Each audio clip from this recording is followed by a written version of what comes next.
Hey, Rick, how you doing? Good, good. Thanks, Randy. Excellent. Thanks for joining us today. Good to have you. So, everybody, this is episode number 194 of Tech Sales Insights. Really happy to have Rick Hegberg with us today. Very accomplished legend within the semiconductor space, now entrepreneurial startup space. He's currently chairman of Aspinity and involved in a lot of different companies, different boards, which he will tell us more about. We have the title topic of startup companies' biggest issue, go to market. So certainly you can have the best technology in the world, but if you don't have revenue coming in, it just doesn't matter. For those that are members of the sales community, thank you. For those that are not, Tucker will throw up a link. You can get a free membership, salescommunity.com/winterfree. And today as a sponsor, we have Zoom Info, who's the go-to-market platform sponsor of Sales Community. And you've actually used Zoom Info over the years, right? Yep, we have. Yeah, absolutely. Yeah. Excellent. Good stuff. They're mostly known for kind of the contact data aspect of things, but from a lot of our advisory board, CRO friends have got great offerings around account-based marketing. So think about being kind of better and less expensive than a 6 Sense or demand-based. Also, a really cool AI product called Copilot, which basically does all great account research and information, tip of the finger, and really good info there. So anyway, so by way of introduction, Rick lives in Cape Cod in Brewster, is a more of a Wisconsin sports fan, so Packers and Milwaukee Bucks. And we're trying to figure out how we met. And we think it was through, although we've, I think, known of each other for a long time, through Brian Mooney, connected us. And somehow we figured out we were both in Beaver Creek. Right. So we met and invested in Jetstream with you through that discussion, and then have been in touch since. So certainly has been great. And your amazing reputation around for what you've done in the semiconductor space, your aggressiveness, your go-to-market, your leadership skills, partnering, and a lot more, as we will hear from some of our mutual friends here. So John Byrne, who is recently president of Dell on the go-to-market side, says Rick is a legend in the semiconductor world, even very well known in Taiwan, where lots of the development happens. John said he would not be in corporate America if it was not for Rick. I guess you brought him into ATI when you tripped across him in the UK. Right. And, John says he would not have been at AMD and not at Dell if it was not for you. So huge kudos. And John himself is extremely accomplished, and you are an amazing global road warrior. Henri Richard, who's was CRO NetApp, and again, very, very accomplished, said Rick is a versatile executive with extensive and diverse experiences in the tech industry across products and services as well as channels. He has led teams through mergers and acquisitions, has grown businesses several-fold, and participated in lots of successful exits. His customer centricity is exemplary, and his commitment to his work second to none. Rick Scurfield, who was NetApp, now CRO of Vast Data, says, I've worked with Rick for many years. He's one of the most intelligent and forward thinkers when it comes to strategic partnership. He also brings a wealth of experience to the table when talking about early entry into markets and industries around the world.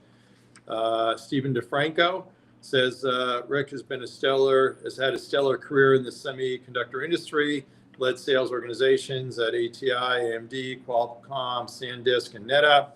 He's an active VC, led the acquisition of Vesper's IP to Qualcomm, and leads multiple startups. Rick is an example of an executive who sees the path to success with others, where others only see challenges. And then Ayman Abrahami, who is CEO of Protopia, we're both investors, says Rick has been an invaluable advisor to us from the very beginning. He's got a deep understanding of the compute and data infrastructure ecosystem, combined with his uncanny ability to connect startups with the right players at large companies. He has helped us navigate lots of critical partnerships. whether it's driving innovation at Vesper MEMS or leading Aspinity's cutting-edge advancements in analog machine learning.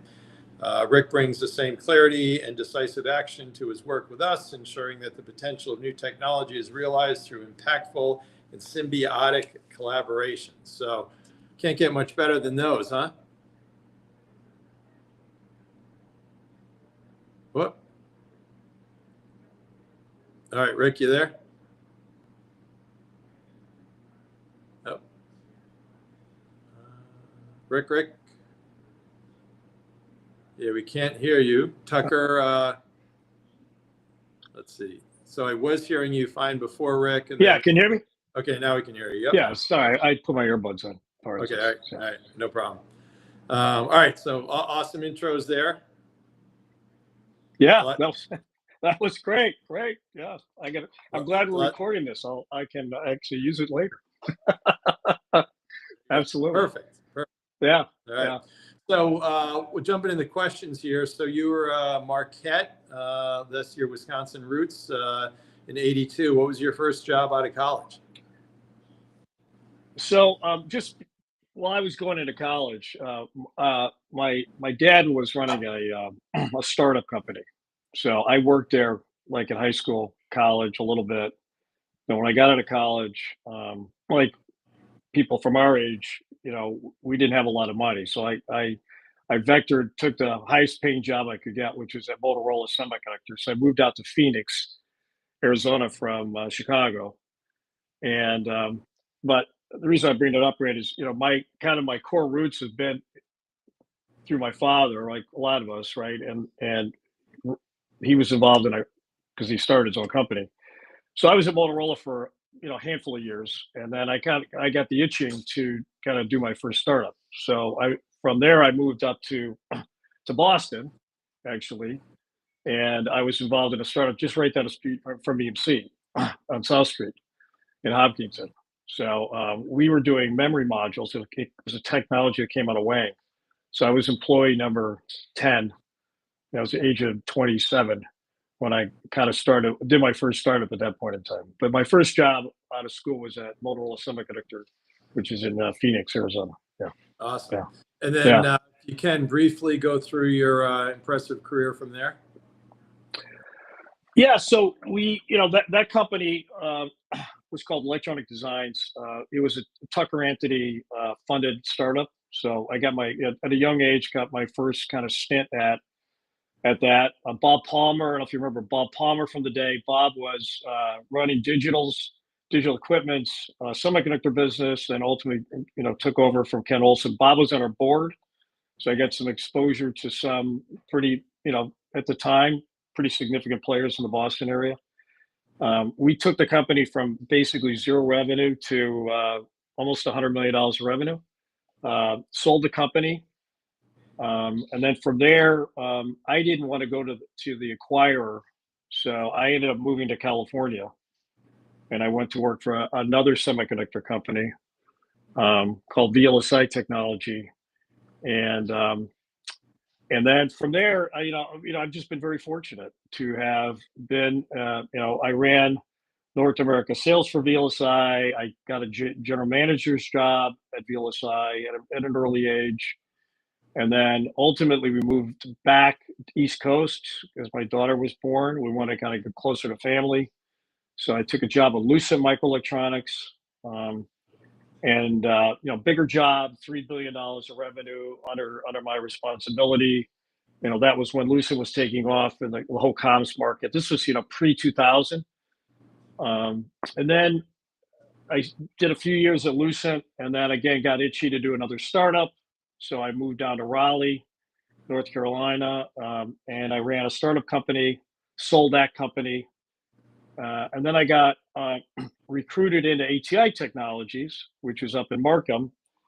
And Dave Orton, who was the CEO of ATI, was somebody that I used to sell to when I was at VLSI. And his company was acquired by ATI. So he was now the president of ATI. And that's when I got to know Henri Richard, because Henri was at AMD at the time. And we were partners because we would have a product that would fit onto an AMD platform. And so, long story short, kind of the interesting, funny story is that, we almost merged with NVIDIA when I was at ATI. ATI was in the graphics business. NVIDIA was in the graphics business, both doing GPUs. At the time, there was a desire for the two companies to come together.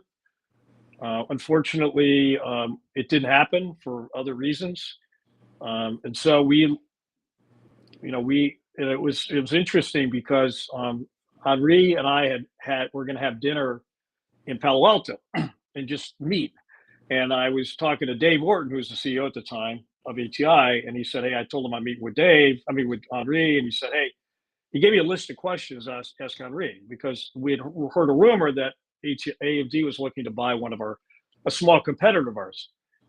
And I said, "Well, shit, why don't you just join us for dinner, right? I mean, why am I asking questions these are your questions?" So he joined for dinner. As many of you know, Henri got on the phone immediately at dinner and he called the corp dev guy at AMD and, verified the rumor. And so that dinner led to AMD buying ATI. And so then we merged, we got acquired by ATI on a $5-something billion transaction. I worked with Henri for a little while. I helped in the integration of putting the sales motion together between ATI and AMD, a very different motion.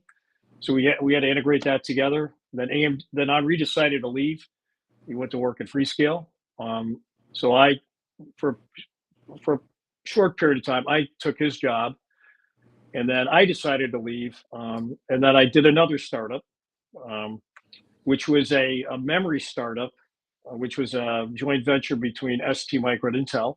So I was brought in by Francisco Partners, which is a big private equity fund out of San Francisco.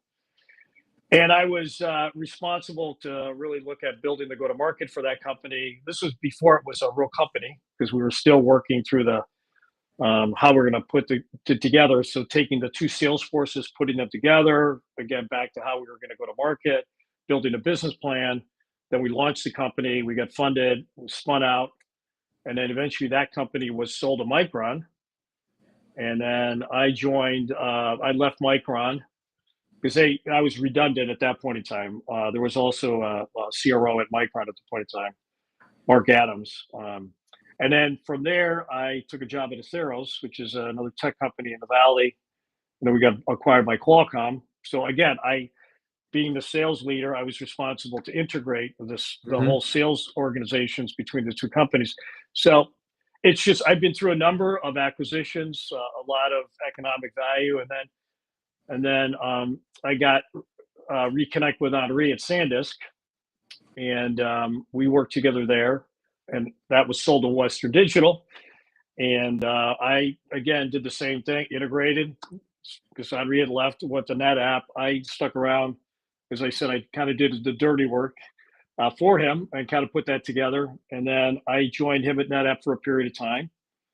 And after NetApp, I went and did another startup in Boston, Vesper, which is a little MEMS company that we sold to Qualcomm. So I was the exec chairman and CEO of that. It was a good return for the investors, so that was a good outcome. And so, I've kind of got back to those core roots. Kind of started with early in my days, which is really, kind of areas that I've been really passionate about. It's really helping young companies go build value, and obviously helping shareholders build value. And so that's right now. That's where you and I met. We were talking about an investment in a company I was involved in, and from there, I'm now running basically two companies, one in Florida, one in Pittsburgh. And then I'm on the board, very involved with Protopia, like Amon mentioned, and a few other companies as well. So I'm involved in 6 companies right now, 2 actively involved with in terms of an operating role, and 4 either in a board role or an advisory role. And then I also have a consulting business that I work with a couple of CEOs on. And one of them companies just had an exit. So he just sold his company to AMD back in August for $4.9 billion. So I helped advise that CEO on that deal. So it's been fun. It's been a good ride, that's for sure. Yeah. Great. Really. Yeah. So getting into our title topic here, biggest issue for startup companies being go to market. pretty obvious, but maybe tell us why you think that's the number one issue. Well, I mean, in my opinion, most really good startups have a really good technology fabric, and a lot of good startups start with it could either come out of academia. So today I'm involved with three academia startups. One came out of Princeton, one University of Florida, one out of Carnegie Mellon. Typically, very very smart individuals have thought through the problem, technically thought through the problem, but have no commercial experience and no go-to-market experience. And so what I've seen, and you've seen a little bit with one of our investments, is ability for a company to scale, which is not trivial for early stage companies. And typically, technology founders, in my opinion, they underestimate what it takes to scale a company. And so I don't really get involved in a company unless I have at least an idea of how that company is going to scale, because if you can't figure it out pretty quickly, then you're burning a lot of capital. And so your ability to understand, have that vision of how you're going to get revenue, within a relatively short period of time, a year or two, and if you don't have a good game plan, I mean, many of us know on this call, capital's not cheap, right? I mean, that it can be very dilutive if you don't do it correctly. And so even companies that raise a lot of money, and it doesn't really matter, right? You've got to have a really good path to revenue. And in my opinion, that's why a lot of companies fail. It's not because they don't have good technology. It's just they don't understand how they're going to generate sustainable revenue, right? They could do one deal, but you have to have ability to create sustainable revenue. And that's the deal. Absolutely. So before you think about being able to scale, I'm sure when you first go in, you say, okay, is there really something there? And usually a key consideration is, product market fit. How do you think about that? How do you think about that? Well, the key is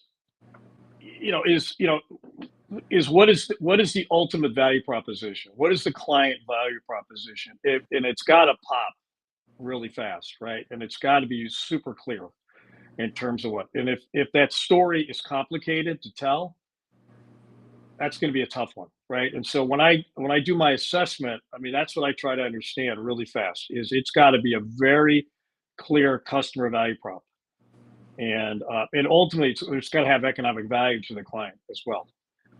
So and that's what I look at right away.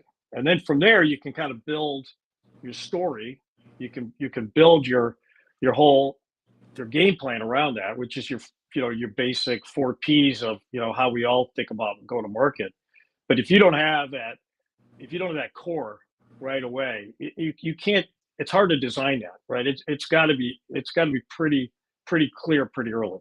That's when I assess companies, because like many of us, we get tasked to go look at a lot of early stage companies, and that's really where I put my energy is around that, because many of us have been in startups that it just takes a long time to figure that out. Chances are you probably missed a market opportunity. Yep, absolutely. And then from the kind of perspective, I'll say the early sales calls, what are your feelings around kind of the importance of CEO-led sales versus kind of hiring your first rep? And is that first rep, kind of a rep? Is that a player coach? Is it somebody who's going to be the sales manager? How do you think about that?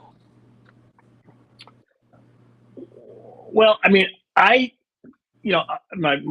background is more go-to-market than obviously the technical side. So I'll typically be involved in the first pursuits, first customer activity. So that's an area that I'll put my energy on more so than more on the technical side of things. But yeah, I mean, you've got to have player coaches. I mean, you're not, at least I don't look at hierarchy in early stage companies. I mean, we have to have everybody that has to have wear multiple hats as well. And then truthfully, the key is also for me is you've got to early on understand your ecosystem, because it's hard to scale with these early stage companies by yourself. You've got to understand who your partners are, who's going to carry the message with you, where do you fit into that ecosystem, And I mean, that's part of kind of an early path. And the companies I'm involved with right now is we go to market together, right? We find those partners. There's got to be a win-win on both sides associated with why they want to work with us. We got to bring value to them as well, both to their sellers and to their business unit leaders.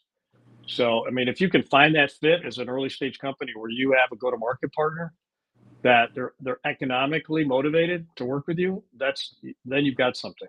But it's hard to do it on your own, as we all know, very hard. Yeah, absolutely. And expensive. Yeah.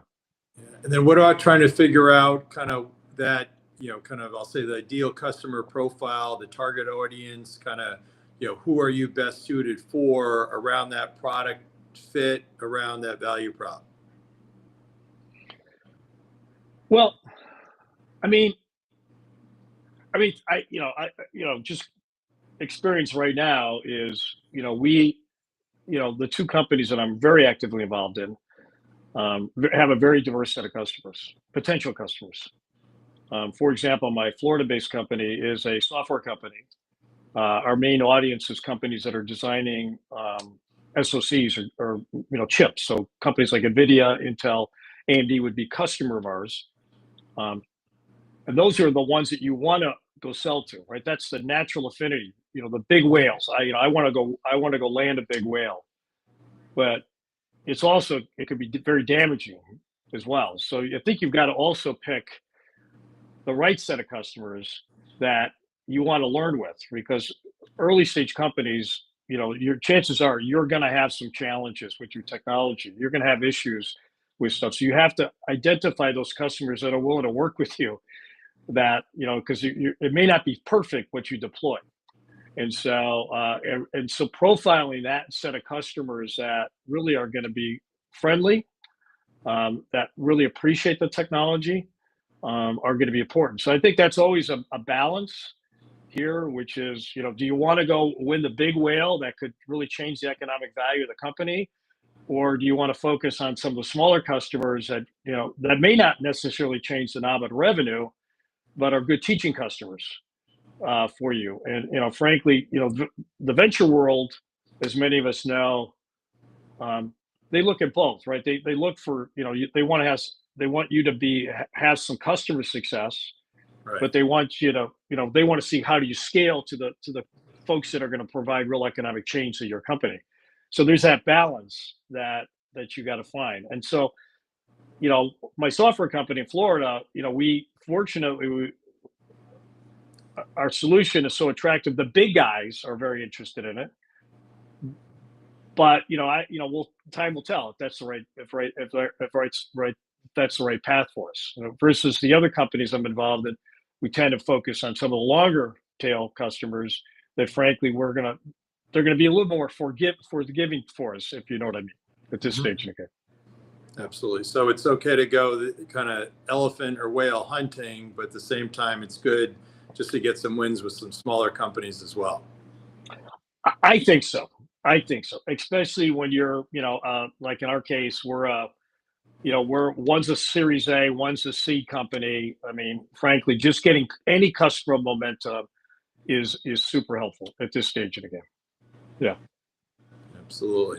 And then how do you think of kind of early lead generation around? Obviously, you could spend money on marketing, but usually there's probably not going to be that much money there, going to people that doing just kind of old school cold calling reach outs.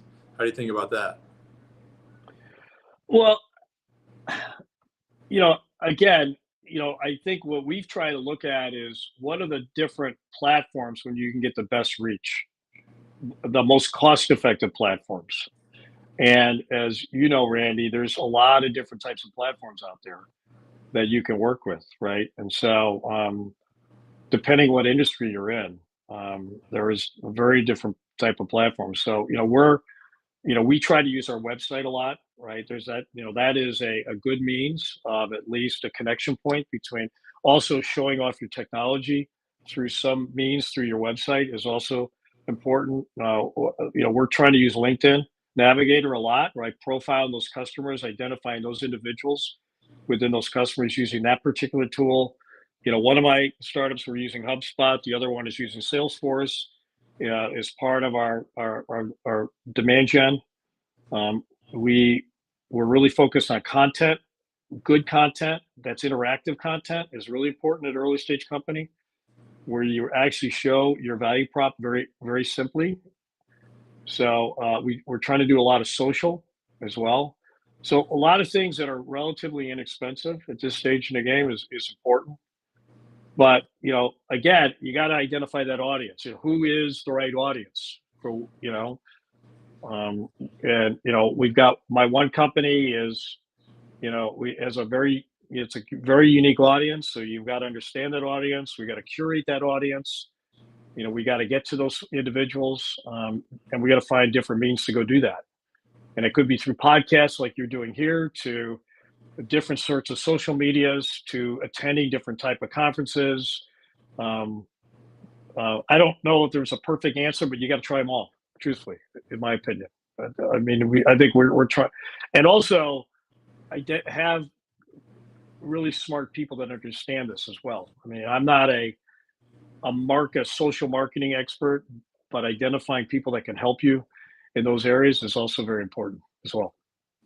Yep, absolutely. Yeah. And then don't know, but kind of just from a base, just thinking of Zoom Info as our sponsor today, right? But even just as a basic contacts, kind of who's who in the zoo at the different companies. So some of your companies probably use Zoom Info as well. Yep, absolutely. Yep. And then curating that, really understanding your sales audience, who the clients are, the meaningful clients, and giving them information that's actionable, that they're going to want to have a call with you, right? As we all know, we get bombarded with stuff, right? You got to be able to present them with information that is going to be meaningful when you do get that 30 minutes with them. You could turn it into something actionable. And so, you don't want to waste their time, right? So we spend a lot of time in both of this company making sure that whatever we curate is going to be meaningful for those clients. Yeah, absolutely, for sure. And then on the kind of channel kind of partnership side, right? I see a lot of companies say, oh, well, we're going to go, partner with so-and-so and they're going to go take care of it. But, my feedback usually is, hey, you got to be driving those first early 10, 20 customers. Somebody else may make an intro, but you can't rely on anybody else to carry the sales cycle. Absolutely. One of our investments together, that was a flaw, right? That's one of the reasons why I'm not that involved with that particular company, is because the founders just believed that big CSP was just going to go carry the message. Well, as we all know, that's not going to happen. Right. First of all, if they're not going to get paid on it, there's no reason for them to promote it. And so you've got to go do that work, right? And you've got to go create that. They're not, even though they look sexy as a channel provider or a channel enabler, but they're really, truthfully, until you get more embedded into their offering and they see economic value in promoting and your product, then they're not going to get a lot of value on that. So you got to do the heavy lifting yourself. Otherwise, and again, that's where a lot of companies just assume that their partner's going to run with it, but that doesn't really typically work. Eventually, if you do your job, they will. Right. And that's, totally. Absolutely. Yeah. And I should have mentioned before, so anybody that is watching or listening, feel free to chime in with any comments or questions here as well. And we got Tucker, as always, behind the scenes.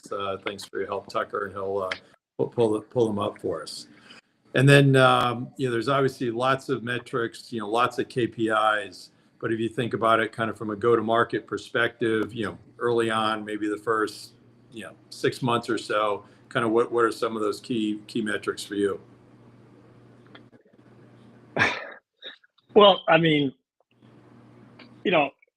early stage companies, it's just, man, you just want to get some wins, right? That's, and again, I don't get too hung up on, obviously as you get bigger, then obviously you've got to have, all the right metrics depending what industry you're in. But man, early stage companies, you just got to get your wins under your belt, right? That's the key thing. You also, that those first customer acquisitions tend to be expensive because you spend a lot of time. So you want to make sure that they're repeatable.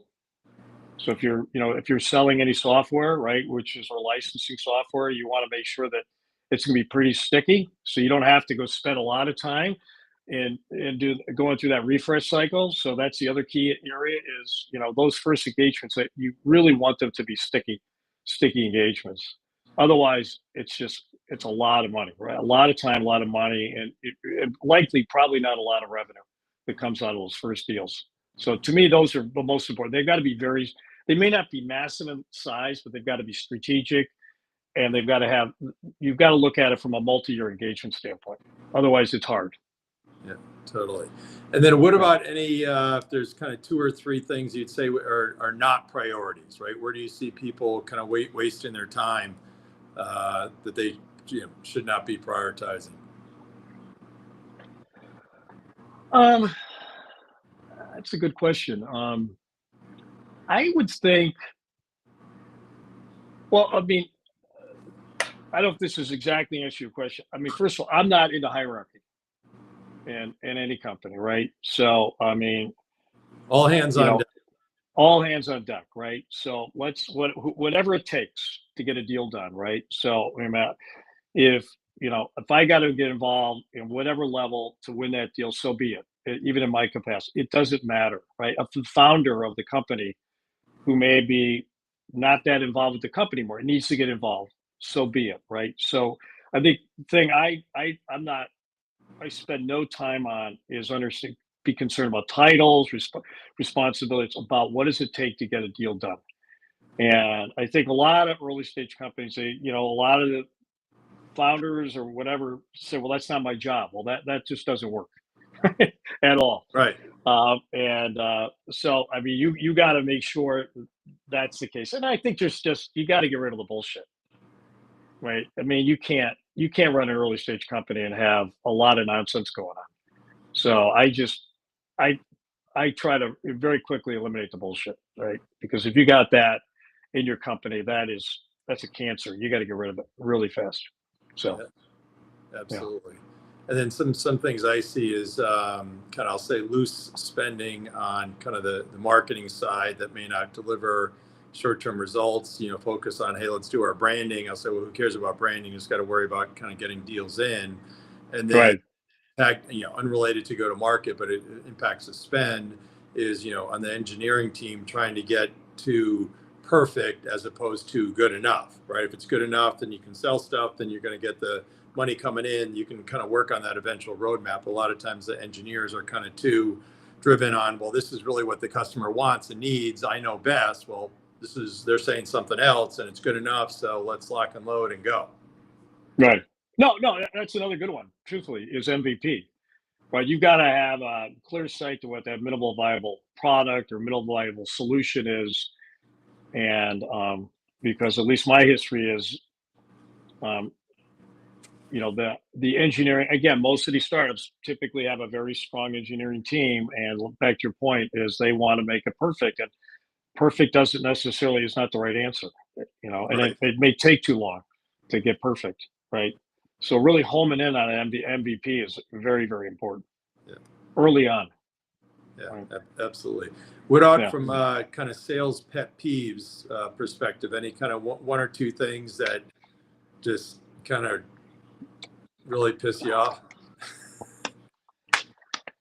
Well, it's interesting, and I got a little bit of this. I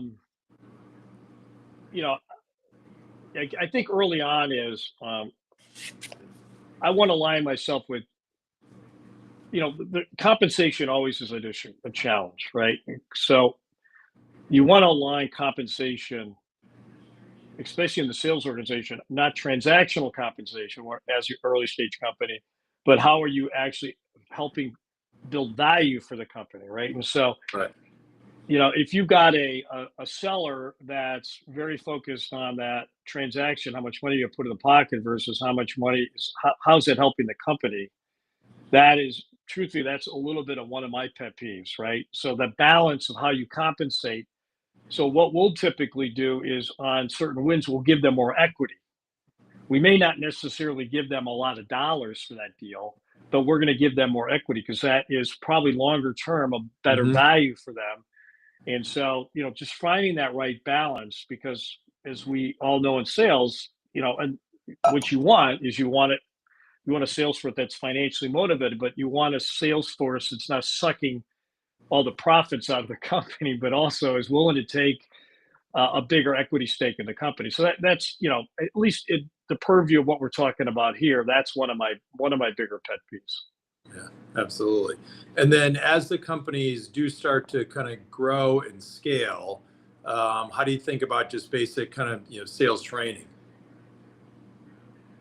What do you mean by that? Well, just ongoing sales training to make sure you've got the right kind of processes, people have the sales methodology, ongoing, because everybody kind of comes in young or old with kind of different levels of skill sets. Well, I mean, we do that now, even if you're not in a sales organization, because and both of the companies I'm involved in, multiple people are involved in the sales process. I'm involved in the sales process. You could have the CTO involved in the sales process. You could have the sales.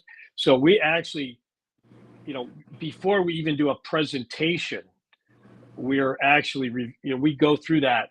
We simulate that meeting, right? These meetings are super important. So we don't handle anything casually. So I want to make sure everybody is on point, right? And so, and then obviously the sales teams that are involved, the people that are involved in sales, and they may not even be in our world real salespeople, but they're actually doing sales work for us. We spend a lot of time on just making sure, we do a video review, right? We look at how they present. We coach them on their presentation skills, because a lot of our meetings are virtual meetings, right? So we spend a lot of time making sure that individual is articulate, they get their message across. There's just basic communication skills that, especially when you get engineers that are a big part of your sales force, that's not their skill set. So we spend a lot of time in working with them around that, because those first meetings are super important. So we go for across the board, Randy, in a lot of areas. So not just kind of traditional stuff that you and I would think about, but just, how are you coming across in a meeting? Did you get your Right. point across? Yeah. How's that deck curated? Are we getting the message across soon enough? Should we move the impact slides earlier in that deck? We look at a lot of that stuff. I don't take anything for granted, because you could blow a meeting and that could be it, right? That could be one bad meeting and that's done, right? So I'm trying to be very responsible early on in these engagements. So you got to make sure everybody is capable of presenting. And some of them don't really want to be in these calls. It doesn't matter. They've got to be ready. Period. Yeah. In a story. Uh, It's super uh, important. Absolutely, yeah. Importance of making sure the sales training, not just for sales, but the non-sales and engineers and others. And then what about as you're scaling the importance of really bringing in the right talent? How do you think about that? Well, that's hard, right? Especially, first of all, I typically like to bring in a couple of people that I can trust, that I've worked with in the past. So those tend to be my first hires into a sales force, is kind of a known commodity that especially in an early stage company, you that first couple of hires, you've got to have a lot of trust in that individual, because they're going to carry a lot of weight in what happens with the company. And then you look at the different mixture of talent that you need, right?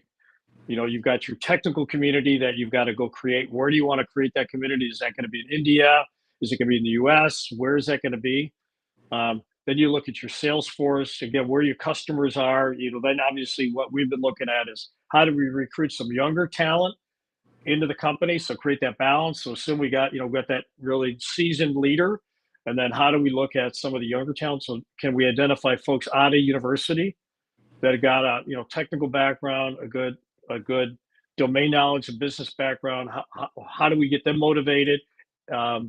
So the first typical hires is, that seasoned leader, that's somebody that you have a high confidence with, and then it's then creating a balance of that kind of that younger talent that you've got to look at. And so right now, we're pretty active in some of the universities, truthfully.